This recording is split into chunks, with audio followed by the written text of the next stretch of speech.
ያ አላህ እኔና ሙሐመድን ብቻ ማረን፣ እነዚህ እዚያ አጠገብ ያሉት እንዳትመራን።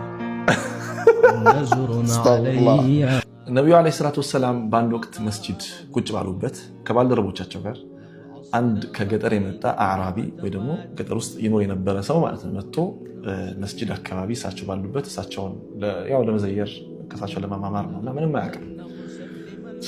ይሄ ሰው ሽንቱ ያዘው ተነሳና ይህ ሰውዬ ሽንቱ ሲይዘው መስጂድ ላይ ሸና መስጂድ በረንዳ ላይ ወር እንደዚህ ለቀቀውና ሱሐቦቹ እየሮጡ ምናምን ሄደው አቁም አንተ ምናምን ጮሁበት። ነብዩ አለይሂ ሰላም ደዑሁ አሉ። ተው ይጨርሳል፣ ተው ይጨርስ አሉ።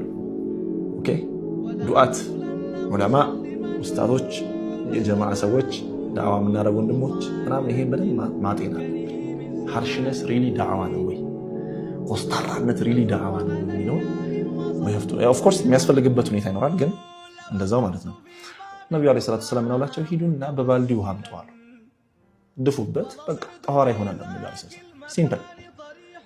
አሁን እዚህ ጋር ብዙ ሰዎች የዚህን ሰውዬ ሁኔታ ክስተቱን ይተነትናሉ። አንዳንዶቹ ኢሚዲየትሊ ሽንትን መሽናት ማቆም ህመም አለው፣ ስለዚህ ሜታቦሊዝሙ ይጎዳል። አንደኛ ስለሚያመው በሽተኛ ነው። ሁለተኛ ነገር ደግሞ ለሙስሊሞች ሙሐመድ ባልደረቦች እንደዚህ ናቸው እንዴ? በጣም ሀርሽ ናቸው። ሙስሊሞች እንደዚህ ናቸው እንዴ? የሆነ ፕሮብለም ተፈጥሮ ሙስሊም ያልሆኑ ሰዎች ሮጠው መስጂድ ውስጥ ቢገቡና መስጂድ ውስጥ ከመስጂድ ውጡ እናንተ ይሄ መስጂድ ነው ሲባል አስቡት ምን ያህል ሀርሽ እንደሆነ። ሙስሊሞች እኛ አማን ነው የምንሰጠውና ማለት ነው አማን ሴኩሪቲ ነው የምንሰጠው። ሰዎች ሲጨንቃቸው ኧረ ኑ ነው የምንለው፣ ሲርባቸው ኑ ብሉ ነው የምንለው እንጂ አባራሪዎች ምናምን አይደለንም። ከዛ ነብዩ አለይሂ ሰላም ምን አሉ? ድፉበት አሉ። ተደፋበት፣ ንጹህ ሆነ ማለት ነው። ይሄ ሰውዬ አቀረቡት። ነብዩ አለይሂ ሰላቱ ሰላም ዳበሱት፣ ነገሩት። ምን አሉት? ከዛ ኢነ ሀዘል መስጂድ አሉት፣ ይሄ መስጂድ እኮ ለዚህ አይደለም የተሰራው፣ ለመጸዳጃ ለምን አይደለም፣ ለሰላት ቁርአን ለመቅራት አላህን ለማውሳት ነው የተሰራው። እሺ አሉት። እሺ ተማረ ማለት ነው። ከዛስ ሄደ፣ ውዱእ አደረገ።